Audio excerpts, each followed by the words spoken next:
Hey everyone, this video is very different because it is completely serious on a worldwide issue that is still ongoing, and I felt that it's important to talk about it on my platform. If you've been online or heard news in the few months or so, you'll understand what I mean, but in case you don't, there is a war going on between Israel and Palestine that has a long history behind it. It has recently become very drastic by the various bombings that are caused by the Israeli armies upon the Palestinians' hospitals and homes. The battles between Israel and Palestine had peace treaties that ultimately got canceled as if it meant nothing. The attacks and bombings that are currently in motion at the Gaza Strip have started no later than 2005 and hasn't slowed down since. The most recent crimes that were committed upon the Palestinian people were cutting off their food and water supply while the Israeli army is coming through and massacre the citizens or bomb them. No matter what, that is a war crime. And genocide. Flat out immoral genocide. As someone who isn't connected to anywhere outside of the US, it is heartbreaking to hear what the outside regions, countries, and nations are going through. I got most of my information from Noah Samson's videos, my partner Void, and the various Instagram posts that were shared from my friends who want to help spread awareness about the reality and mistreatment of the people who live on this planet. Noah talked mainly about this, and I left a link to his videos in the description. He talks more on them, as well as others that are very important, and if you need more information on the situation, I'd recommend watching his videos on it. From what I've seen, the videos from the Israeli people are horrifying. I'm going to play them in full so you at least have the context and understanding of why this is as bad as it is. Hey, it's me editing the video. I was searching for the Instagram reel that was showcased, but the guy who posted it removed it. So if you're wondering why Noah's voice is in the background, it's because of that, and that same thing goes for the TikTok that comes after it. So I hope you understand. A few weeks into the genocide, a video went viral of an Israeli man mocking the lack of water and electricity in Gaza. I don't need to play the full thing, but you get it. You see, very silly, he has water, they don't. He has electricity and TV, and they do not. This is disgusting. Straight up disgusting. And not a good look if you're trying to be more of an upstanding citizen than your enemies, which I'll touch upon in a second. It's always wild to me how if you give Zionists the opportunity to speak, you can kind of count down the seconds on one hand until they start doing Hitler shit. The implication here is that Gaza is full of crisis actors, hoping to garner Western sympathy and bolster pro-Hamas media coverage by faking the deaths of their children. Yeah, I don't think crisis actors would pay to have their homes blown up and kill their loved ones. That's not acting, that's reality. I've seen crisis actors, and they are living in areas where their city is not getting annihilated. This next part I'm going to play from Noah's video because it's important to have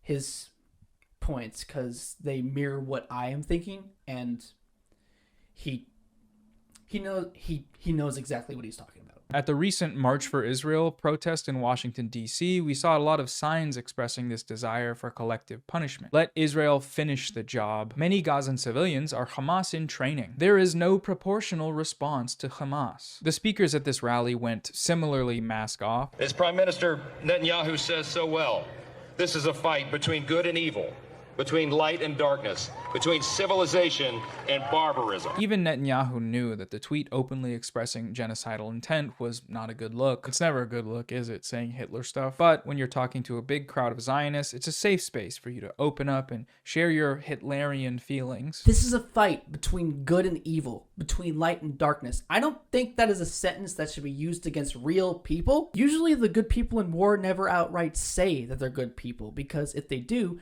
that is propaganda. If we were using that sentence as bullshit as it is, and we apply it to what's going on, who looks like the hero in this? The answer is no one, because that's not how the world works, especially in war. And if there are heroes, they're on the losing team that overcomes their enemy. And that's not what's happening at all. That is, I don't know, but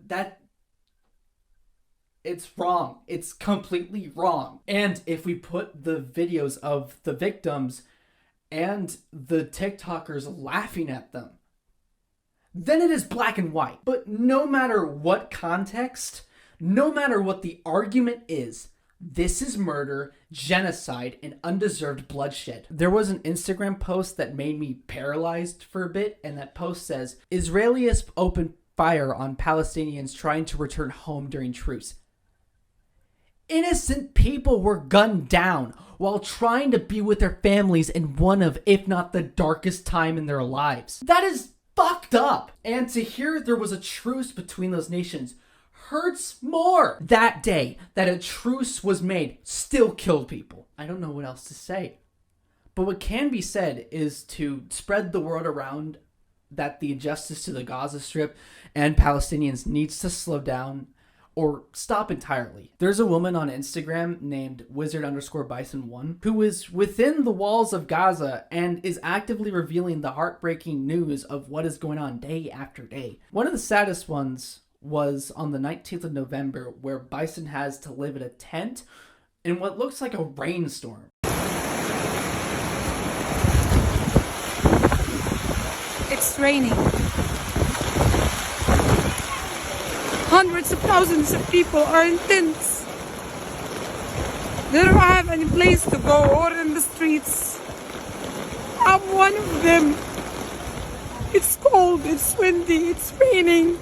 Another account I will highlight is an account on Twitter called Censored Man, and they post about a lot of the injustice and a lot of the current things going on. They shared an Instagram reel of what looks like an up-close and personal look at one of the various snipers that are actively taking out civilians, no matter what age they are.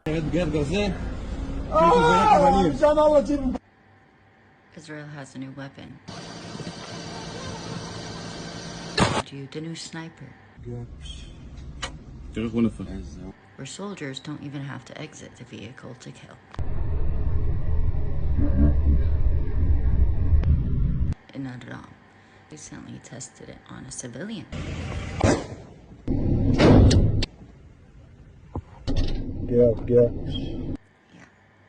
ככה נראית פגיעת גרזן. ככה נראית פגיעת גרזן.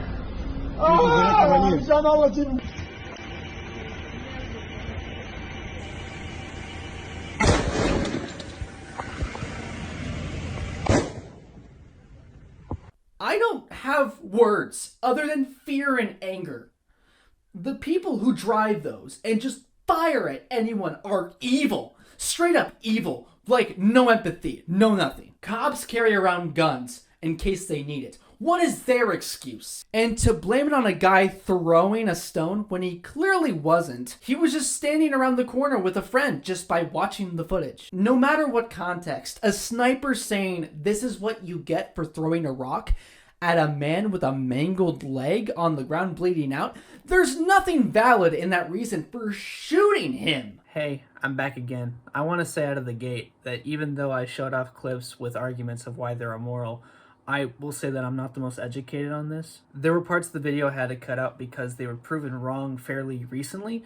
Those parts were that the government aren't doing anything besides funding the Israeli armies to continue their massacre, when now it seems that President Biden has actually been sending out aid to help Gaza, which is better late than never, honestly. Noah uploaded his third video on it, and Sean came back to talk about it, which opened my eyes up more to everything. Anyways, that's what I thought it was important to add on my part, and if you want more information from a lot of the hatred that comes out of the Israel people and the Zionists, then I'll have those videos in the description down below. Thank you for understanding, and back to me.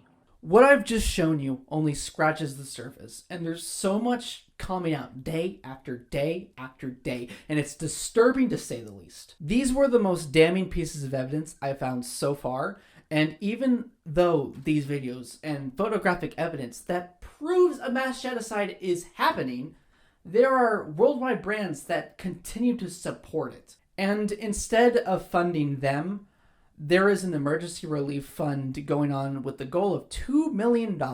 And at the time of filming, it is over $1,600,000, which is really good to see. And if you can't help out in terms of funding, then sharing the link around on your stories or profiles is greatly appreciated. I will keep tabs on this. I'm not going to stop talking about it until it's chilled out, which I'm hoping is on the horizon. The people of the Gaza Strip deserve to go home to running water, electricity, warmth, and the comfort of their own home instead of what they're up against currently. And the people who are driving the tanks and cheering on the genocide need to cease fire. Thank you for watching. Goodbye.